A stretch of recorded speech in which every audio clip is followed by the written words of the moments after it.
Control లేని growth. Normally మన బాడీలో ఏ ఆర్గన్ అన్నా కానీ ఒక మితంగా గ్రో అవుతుంది. After some time growth stop అయిపోతుంది అనమాట. క్యాన్సర్కి అయితే ఇవన్నీ బీట్ చేసి అన్‌కంట్రోల్డ్ గ్రోత్ అవుతుందన్నమాట. అదే కాకుండా క్యాన్సర్ వేరే ఆర్గన్‌కి స్ప్రెడ్ అయ్యే కెపాసిటీ ఉంటుంది. So cancer is a killing disease.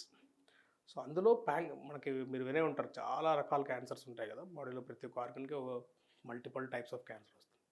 అదే కాకుండా ప్యాంక్రెస్‌లో వచ్చే క్యాన్సర్ ఒక unique and very aggressive type of cancer.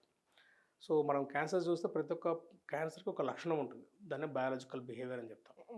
So ప్యాంక్రెస్‌లో వచ్చే క్యాన్సర్స్కి చాలా అగ్రెసివ్ కైండ్ ఆఫ్ క్యాన్సర్స్ అనమాట అవి. అగ్రెసివ్ అంటే దే బిహేవ్ వెరీ బ్యాడ్. అందులో ఇప్పుడు ప్యాంక్రెస్‌లో కూడా చాలా రకాల క్యాన్సర్స్ వస్తాయి. అడెనోకార్సినోమాస్ అని చెప్తాము, తర్వాత న్యూరోఎండోక్రైన్ ట్యూమర్స్, తర్వాత సిస్టిక్ నియోప్లాసిన్స్ అని చెప్తాము, స్పెన్ అని కొన్ని స్పెసిఫిక్ టైప్స్ ఆఫ్ ట్యూమర్స్ ఉంటాయి. అందులో most aggressive kind of cancer అంటే అడినోకార్సినోమా ఆఫ్ ద ప్యాంక్రెస్ అని.